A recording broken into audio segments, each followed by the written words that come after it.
Oh boy, do I love this. The boys of fall back in action. We're talking about the high school football season kicking into high gear this week. That's right. Wayne State is playing host to 7 games over the next 3 days, and that's where we find our Brad Galley tonight, hanging with the cheerleaders, of course. Brad? Cheerleaders, the band, the football team, everybody. You guys don't have to shush. You can yell. You can be excited. Come on, let's hear it. How about Noah on the drums here from Trenton High School? So much excitement as high school football really kicks off. We're going to have so much more high school football coverage than we ever have before this season.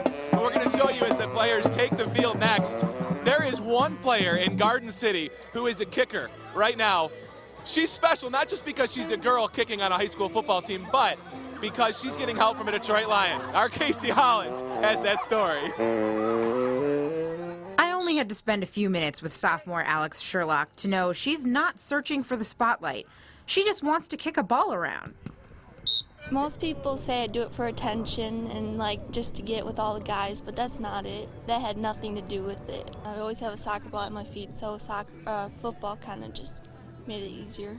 Through a family friend, Sherlock got set up with her very own NFL coach, Detroit Lions kicker Kyle Brinza.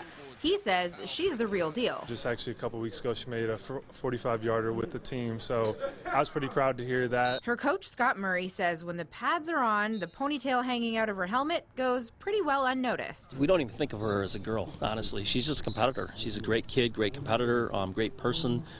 She's constantly working.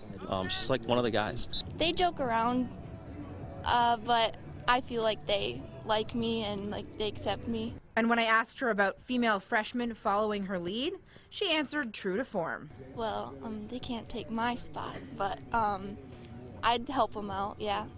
Sherlock says she's not exactly sure where she wants to go with the sport of football after high school, but it's pretty safe to say she's setting a very positive example for female athletes below her. In Garden City, Casey Hollins, 7 Action Sports.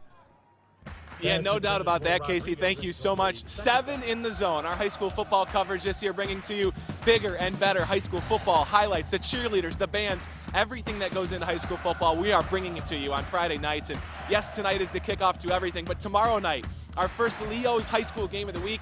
We left it up to you in a vote, and tomorrow night we're going to Croswell-Lexington for Utica against Croswell-Lexington. We'll be reporting there live at 5 o'clock, 6 o'clock, and then Casey and I will have all the highlights for you tomorrow night. 11 p.m. on 7 Action News. The excitement is getting started here. The second half beginning between Trenton and Southgate. How about the saxophone guy sneaking up behind me, Heather? And That was awesome. Love it. I feel like we should be like doing this, to get excited with you. Yes, really good. Oh, yeah. Good stuff. Yeah. Good stuff. All right. Thanks, Brad.